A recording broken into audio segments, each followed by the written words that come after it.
Good morning traders അരീനയുടെ pre market റിപ്പോർട്ടിലേക്ക് ഏവർക്കും സ്വാഗതം. നിങ്ങളോടൊപ്പം ഞാൻ റഷീദ് തായലാർ. ആദ്യമായിട്ട് ചാനൽ സന്ദർശിക്കുന്നവർ സബ്സ്ക്രൈബ് ചെയ്യുക, അതുപോലെ മാക്സിമം ഷെയർ ചെയ്ത് വീഡിയോ മറ്റുള്ളവരിലേക്ക് കൂടി എത്തിക്കാൻ ശ്രദ്ധിക്കണം എന്ന് ഓർമ്മിപ്പിക്കുകയാണ്. ഇന്ന് 2025 ജൂൺ 12 വ്യാഴാഴ്ചയാണ്. നിഫ്റ്റിയുടെ എക്സ്പയറി ദിവസമാണ്. നോക്കാം എന്തൊക്കെയാണ് ഇന്നത്തെ വിശേഷങ്ങൾ എന്നുള്ളത്. പ്രധാനമായിട്ടും നമുക്ക് നോക്കേണ്ടത് നിഫ്റ്റി അത് 25,200 കടക്കുമോ എന്നുള്ളതാണ്. കാരണം നിഫ്റ്റിയുടെ മൂവ്മെൻറ്റ് വളരെ ക്രിട്ടിക്കലാണ്. ഇവിടെ നിന്ന് ഫർദർ താഴോട്ട് പോവുകയാണെങ്കിൽ അത് മാർക്കറ്റിനെ വളരെ നെഗറ്റീവായിട്ട് ബാധിക്കുന്നൊരു കാര്യമാണ്. ഞാൻ പ്രതീക്ഷിക്കുന്ന മാർക്കറ്റ് ഫർദർ അപ്പ് പോകും എന്ന് തന്നെയാണ്. പക്ഷേ ഇന്നും വളരെ നല്ല ഡാറ്റയാണ്. ടെക്നിക്കലി നല്ല മൂവ്മെൻറ്റ് കിട്ടാൻ സാധ്യതയുള്ള ഒരു ദിവസമായിട്ടാണ് ഇന്ന് കാണുന്നത്. പക്ഷേ ഇന്നലെയും അതേപോലെ ആയിരുന്നു, മൂവ്മെൻറ്റ് കിട്ടിയില്ല. അപ്പോൾ ഒരു കൺസോൾട്ടേഷനിൽ എത്ര ദിവസം ഉണ്ടാകും എന്നുള്ളത് നമ്മൾ നോക്കണം. കാരണം ഇന്ന് കഴിഞ്ഞ് നാളെയും കൂടെ കഴിഞ്ഞാൽ പിന്നെ മാർക്കറ്റ് അവധിയാണ്, തിങ്കളാഴ്ചയാണ് പിന്നെ തുറക്കുക. അപ്പോൾ എന്തായാലും വെള്ളിയാഴ്ച, അതായത് വീക്കെൻഡാണ് ഞാൻ ഉദ്ദേശിച്ചത്, വേറെ പ്രത്യേകിച്ച് അവധികളല്ല കേട്ടോ. അപ്പോൾ എന്തായാലും ഈ ആഴ്ചയിൽ നിഫ്റ്റിയിൽ ഒരു ശക്തമായൊരു മൂവ്മെൻറ്റ് കിട്ടുമോ ഇല്ലയോ എന്നുള്ളതാണ് ചോദ്യം. സോ നമുക്ക് അതിനായിട്ട് നോക്കാം, കാത്തിരിക്കാം. അതേപോലെ ഇന്ത്യയിൽ കോവിഡ് കേസസ് കണ്ടമാനം വർദ്ധിച്ചുകൊണ്ടിരിക്കുകയാണ്. ഇപ്പോൾ 7,000 ഒറ്റ ദിവസം കൊണ്ടാണ് ഇപ്പം 6,000 നിന്ന് 7,000-ലേക്ക് എത്തിയത്. 6 പേര് മരിച്ചിരിക്കുന്നു. മഹാരാഷ്ട്രയിൽ മാത്രം 107 കേസുകൾ ഒറ്റ ദിവസം റിപ്പോർട്ട് ചെയ്തിരിക്കുന്നു.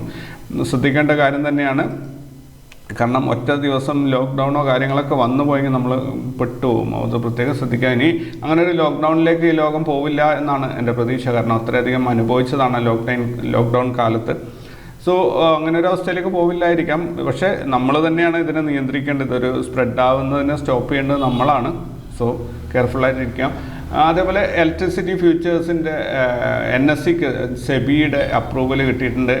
ഇലക്ട്രിസിറ്റി ഫ്യൂച്ചർ ആരംഭിക്കുന്നതിന് വേണ്ടിയിട്ട്. ഇത് NSEയുടെ അവരൊരു ട്രേഡിംഗ് സെഗ്മെൻറ്റ് സ്റ്റാർട്ട് ചെയ്യുന്നു എന്നതുകൊണ്ട് അത്രമാത്രമേ ഇതിനൊരു ഇമ്പോർട്ടൻസ് ഉള്ളൂ. പക്ഷേ ഇനി ഞാൻ പറയുന്ന വാർത്തക്ക് വളരെ കൂടുതൽ ഇമ്പോർട്ടൻസ് ഉണ്ട്. ഇന്ത്യയുടെ ടോട്ടൽ റിന്യൂവബിൾ എനർജിയുടെ കപ്പാസിറ്റി ഒരു വർഷം കൊണ്ട് 17% വർദ്ധിച്ചു എന്നുള്ള സോളാർ, വിൻഡ്മില്ല് തുടങ്ങിയ റിന്യൂവബിൾ എനർജിയുടെ കപ്പാസിറ്റി ഇത്രയധികം വർദ്ധിച്ചു. അപ്പോൾ നേരത്തെ ഞാൻ വായിച്ച ന്യൂസിന് ഇവിടെ ഇതുമായിട്ട് കണക്ട് ചെയ്തിട്ട് നമ്മൾ മനസ്സിലാക്കണം. ഈ റിന്യൂവബിൾ എനർജി അഥവാ എന്താ പറയുക, പ്രകൃതിദത്തമായിട്ട് കിട്ടുന്ന ആ ഒരു എനർജി, സോളാർ പോലെയുള്ള അല്ലെങ്കിൽ വിൻഡ്മില്ല് പോലെയുള്ള സംഭവങ്ങൾ തീർച്ചയായിട്ടും നമുക്ക് ഇൻവെസ്റ്റ് ചെയ്യാൻ പറ്റിയ ഒരു മേഖലയാണ്. കാരണം അതിൻ്റെ ഒരു കപ്പാസിറ്റി 17% വർദ്ധിച്ചിട്ടുണ്ട്. ആ സ്റ്റോക്കുകളുടെ ഒരു ഗ്രോത്ത് കൂടി നിങ്ങൾ നിരീക്ഷിക്കുകയാണ്. കാരണം ഇലക്ട്രിസിറ്റിയാണ് ഏറ്റവും ഇമ്പോർട്ടൻ്റ് ആയത്. പണ്ട് കാലത്ത് നമ്മുടെ നാട്ടിലൊന്നും എവിടെയും സ്ട്രീറ്റ് ലൈറ്റോ കാര്യങ്ങളോ, അതായത് ഗ്രാമങ്ങളിൽ സ്ട്രീറ്റ് ലൈറ്റോ കാര്യങ്ങളോ ഒന്നും കാണാൻ പറ്റുമായിരുന്നില്ല. പക്ഷേ ഇന്ന് LED ലൈറ്റുകളും എല്ലാ സ്ഥലത്തും ഇപ്പോൾ MLA-മാർ മത്സരിച്ചിട്ടാണ് ഹൈമാസ് ലൈറ്റൊക്കെ വെച്ച് കൊടുക്കുന്നത്. ഓരോ ചെറിയ ചെറിയ ജംഗ്ഷനുകളിലും 10ഉം 12ഉം ഹൈ പവർ ലൈറ്റുകളുള്ള വലിയ തൂണുകൾ വെച്ചിട്ട് ലൈറ്റ് ഇട്ട് കൊടുക്കുന്നുണ്ട്. അപ്പോൾ ഒരുപാട് റോഡുകളിൽ ഒട്ടുമിക്ക സ്ഥലങ്ങളിലും ഇപ്പോൾ ലൈറ്റ് ആയിട്ടുണ്ട്. സോ ഇതെല്ലാം തന്നെ ഇതിൻ്റെ ഒരു റിസൾട്ട് എന്ന് പറയുന്നത് ഇതിൻ്റെ പവർ കൺസപ്ഷനെ കുറിച്ചാണ് നമ്മൾ ആലോചിക്കേണ്ടത്. എവിടെ നിന്നാണ് ഇത്രയും വൈദ്യുതി വരുന്നതെന്നുള്ളത്. അപ്പോൾ അവിടെയാണ് അതിനുള്ള ഉത്തരവാണ് റിന്യൂവബിൾ എനർജിയിൽ നല്ല ഗ്രോത്ത് ഉണ്ടാകുന്നുണ്ട്. സോ ഇൻവെസ്റ്റ് ചെയ്യാൻ പറ്റിയ ഒരു ബെസ്റ്റ് മേഖലയാണ് റിന്യൂവബിൾ എനർജി എന്നാണ് എൻ്റെ ഒരു പ്രതീക്ഷ. കാരണം ഇനിയും ഇത് ഡിമാൻഡ് വർദ്ധിക്കും. ജനങ്ങൾ പുതിയ വീടുകൾ വയ്ക്കുന്നു, പുതിയ പരിപാടികൾ തുടങ്ങുന്നു, ഇലക്ട്രിസിറ്റി കൂടുതൽ ആവശ്യമായിട്ട് വരുന്നു. അപ്പോൾ തീർച്ചയായിട്ടും ആ ഒരു മേഖലയിൽ ഒരു നിക്ഷേപ സാധ്യതയുണ്ട് എന്നുള്ളതാണ് ഞാൻ ഉദ്ദേശിച്ച ഒരു കാര്യം.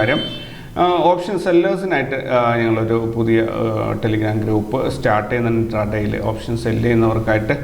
അതേപോലെ നമ്മുടെ കമ്മ്യൂണിറ്റിയിൽ ജോയിൻ ചെയ്യാൻ ലിങ്കുകളെല്ലാം തന്നെ ഡിസ്ക്രിപ്ഷനിൽ കൊടുത്തിട്ടുണ്ട്. പരമാവധി ഉപയോഗപ്പെടുത്തുക. പ്രത്യേകിച്ച് ന്യൂസ് ചാനൽ, കാരണം എല്ലാ മിനിറ്റിലും സ്റ്റോക്ക് മാർക്കറ്റ് റിലേറ്റഡ് ആയിട്ടുള്ള, ഇന്ത്യൻ സ്റ്റോക്ക് മാർക്കറ്റ് റിലേറ്റഡ് ആയിട്ടുള്ള എല്ലാ ന്യൂസും അപ്ഡേറ്റും വരുന്നതാണ്. സോ പരമാവധി ഉപയോഗപ്പെടുത്തുക. അതേപോലെ ന്യൂസിൽ ഹൈലൈറ്റ് ചെയ്ത് വന്ന സ്റ്റോക്കുകൾ നോക്കുകയാണെങ്കിൽ Wipro, HDFC bank, Nazara tech, Maruti Suzuki, bank of Baroda, ഇത്രയും സ്റ്റോക്കുകളാണ് ന്യൂസിൽ ഹൈലൈറ്റ് ചെയ്ത് വന്നിട്ടുണ്ടായിരുന്നത്. ഇനി നമുക്ക് ഗ്ലോബൽ മാർക്കറ്റിലേക്ക് പോവുകയാണെങ്കിൽ ഗ്ലോബൽ മാർക്കറ്റിൽ US മാർക്കറ്റ് ക്ലിയർലി റെഡിലാണ് അവസാനിച്ചത്. യൂറോപ്യൻ മാർക്കറ്റ് ഒരു മിക്സ്ഡ് ആയിട്ടുള്ള റെസ്പോൺസാണ് കിട്ടിയത്.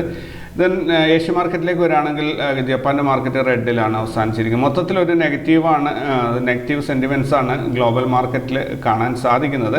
ഗിഫ്റ്റ് നിഫ്റ്റിയിലേക്ക് വരികയാണെങ്കിൽ ഗിഫ്റ്റ് നിഫ്റ്റി കഴിഞ്ഞ ദിവസം ക്ലോസ് ചെയ്ത് 25,215 ഇന്ന് ഓപ്പൺ ആയിരിക്കുന്നത് 25,206 9 പോയിന്റ്. അതായത് ഫ്ലാറ്റ് ഓപ്പണിംഗ് തന്നെയാണ്. ഓപ്പണായ സ്ഥലത്ത് നിന്ന് അത് ഫർദർ താഴോട്ട് പോയിട്ടുണ്ട്. 25,191 14 പോയിന്റ് താഴോട്ട് ഇറങ്ങിപ്പോയിട്ടുണ്ട്. മൊത്തത്തിൽ ഒരു സൈഡ് വേസ് മാർക്കറ്റ് തന്നെയാണ് ഇന്നും വരാൻ പോകുന്നത് എന്നാണ് എനിക്ക് തോന്നുന്നത്. എന്തായാലും നമുക്കത് കാത്തിരുന്ന് കാണാം.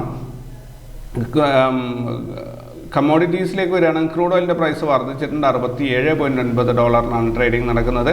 ഗോൾഡിൻ്റെ പ്രൈസ് വർദ്ധിച്ചിട്ടുണ്ട്. $3,387 ട്രേഡിംഗ് നടക്കുന്നത്. ബിറ്റ് കോയിൻ ഇന്നലെ 1,11,000 എത്തിയിരുന്നു. പക്ഷേ അത് വീണ്ടും 1,08,000 തിരിച്ചിറങ്ങിയിട്ടുണ്ട്. ഇന്ത്യൻ രൂപയുടെ മൂല്യം 85 രൂപ 51 പൈസ എന്ന രീതിയിൽ വിനിമയം നടക്കുന്നു. ഒരു ഡോളറിന് 85 രൂപ 51 എന്ന രീതിയിൽ വിനിമയം നടക്കുന്നു.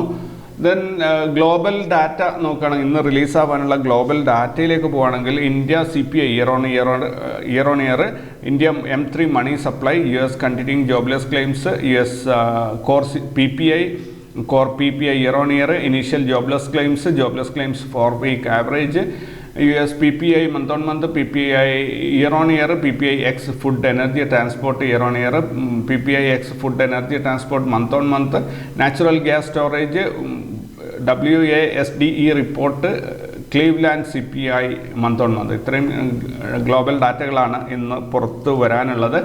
ഇനി റിസൾട്ട് അനൗൺസ് ചെയ്യുന്ന കമ്പനി ഒരു പെന്നി സ്റ്റോക്ക് ഉണ്ടായിരുന്നു, എന്തോ ഒരു എനർജി എന്ന് പറഞ്ഞിട്ട് ഒരു പെന്നി സ്റ്റോക്ക് മാത്രമാണ് ഇന്ന് റിസൾട്ട് അനൗൺസ് ചെയ്യുന്ന കമ്പനികളുള്ളത്. FNO ബാനിൽ കുറച്ചധികം കമ്പനികൾ വന്നിട്ടുണ്ട്. ABFRL, CDSL, Chambal fertilisers, Hind copper, IEX, IREDA, RBL bank, Titagarh. ഇത്രയും സ്റ്റോക്കുകളാണ് FNO ബാനിൽ വന്നിട്ടുള്ളത്. ദെൻ ഇന്നലത്തെ ഇൻസ്റ്റിറ്റ്യൂഷണൽ ആക്ടിവിറ്റീസ് നോക്കുകയാണെങ്കിൽ ഫോറിൻ ഇൻസ്റ്റിറ്റ്യൂഷണൽ ഇൻവെസ്റ്റേഴ്സ് 446 കോടിയുടെ സെല്ലിംഗ് ആണ് ചെയ്തത്. അതേസമയത്ത് ഡൊമസ്റ്റിക് ഇൻസ്റ്റിറ്റ്യൂഷൻസ് 1584 കോടിയുടെ ബൈയിങ് ആണ് ചെയ്തത്. മൊത്തത്തിൽ നോക്കുകയാണെങ്കിൽ 1138 കോടിയുടെ ഇൻവെസ്റ്റ്മെൻറ്റ് ഇന്ത്യൻ മാർക്കറ്റിൽ എത്തിയതായിട്ടാണ് കാണാൻ സാധിക്കുന്നത്. സെക്ടറൽ പെർഫോമൻസിലേക്ക് വരികയാണെങ്കിൽ ഓട്ടോ സെക്ടർ, IT, ഫാർമ, ഇത്രയും അതേപോലെ റിയാലിറ്റി, ഇത്രയും സെക്ടറുകൾ മാത്രം ഗ്രീനിൽ അവസാനിച്ചപ്പോൾ bank, fin services, FMCG, media, metal, PSU bank, private bank ഇതെല്ലാം തന്നെ നെഗറ്റീവിലാണ് ക്ലോസ് ചെയ്തിരിക്കുന്നത്. ETF-ൻ്റെ പെർഫോമൻസിലേക്ക് വരികയാണെങ്കിൽ ETF ബാങ്ക് ബീസ് ഒഴികെ ബാക്കി എല്ലാം ഗ്രീനിൽ തന്നെയാണ് അവസാനിച്ചിരിക്കുന്നത്. ഇനി ബയേഴ്സ് മാത്രം ആക്റ്റീവ് ആയിട്ടുണ്ടായിരുന്ന സ്റ്റോക്കുകൾ നോക്കുകയാണെങ്കിൽ energy dev, Airan, Bodhi, tree mult, GTL infra, Karma energy, GTL, bliss, GVS, Exicom tele, Dhani services, Antarctica. ഇത്രയും സ്റ്റോക്കുകൾ ബയേഴ്സ് മാത്രം ആക്റ്റീവ് ആയിട്ടുണ്ടായിരുന്നതാണ്. ഇനി സെല്ലേഴ്സ് മാത്രം ആക്റ്റീവ് ആയിട്ടുണ്ടായിരുന്ന സ്റ്റോക്കുകൾ നോക്കുകയാണെങ്കിൽ യുണൈറ്റഡ് സ്പിരിറ്റ്സ്, അലിയുടെ blenders 1.1, Somany ceramics, IEX, DCX. Somany ceramics കുറേ ദിവസമായിട്ട് ലോവർ സർക്യൂട്ടിൽ പോവാണ്, അല്ലെങ്കിൽ സെല്ലേഴ്സ് മാത്രമാണ് അതിനകത്തുള്ളത്. DCX systems, engineers India, Ujjivan small finance bank, standard glass, Borana weaves. ഇത്രയും സ്റ്റോക്കുകൾ സെല്ലേഴ്സ് മാത്രം ആക്റ്റീവ് ആയിട്ടുണ്ടായിരുന്നതാണ്. ഇനി നിഫ്റ്റിയുടെ ഇന്നലത്തെ പെർഫോമൻസ് നോക്കുകയാണെങ്കിൽ നിഫ്റ്റി ഇന്നലെ 7 പോയിൻറ്റിൻ്റെ മുന്നേറ്റത്തിൽ 25,141 ക്ലോസ് ചെയ്തു. ഈ മാസത്തിൽ ഇതുവരെയായിട്ട്, ഈ ആഴ്ചയിൽ ഇതുവരെയായിട്ട് നിഫ്റ്റിക്ക് 18 പോയിൻറ്റിൻ്റെ നഷ്ടമാണ് ഉണ്ടായിരിക്കുന്നത്. ഈ മാസത്തിൽ ഇതുവരെയായിട്ട് 471 പോയിൻറ്റിൻ്റെ ഒരു മുന്നേറ്റത്തിൽ നിഫ്റ്റി നിൽക്കുകയാണ്. ദെൻ മറ്റ് ഇൻഡെക്സുകൾ നോക്കുകയാണെങ്കിൽ സെൻസെക്സ് ഒഴികെ ബാക്കിയെല്ലാം തന്നെ ഇന്നലെ നെഗറ്റീവിലാണ് ക്ലോസ് ചെയ്തത്. ഇനി ഇന്നത്തേക്കുള്ള ഡാറ്റ നോക്കണം. PCR വന്നിരിക്കുന്നത് 0.92 ആണ്. ഇതൊരു ന്യൂട്രൽ മോഡാണ് സൂചിപ്പിക്കുന്നത്. ഹയസ്റ്റ് കോൾ റേറ്റിംഗ് 26,000-ലാണ്, 2,12,000 ആണ്. ഹയസ്റ്റ് പുട്ട് റേറ്റിംഗ് വന്നിരിക്കുന്നത് 24,000-ൽ, 1,42,000 ആണ് വന്നിരിക്കുന്നത്. കോൾ റേറ്റിംഗ് ആണ് കൂടുതലുള്ളത്. വിക്സ് കിടക്കുന്നത് 13.67.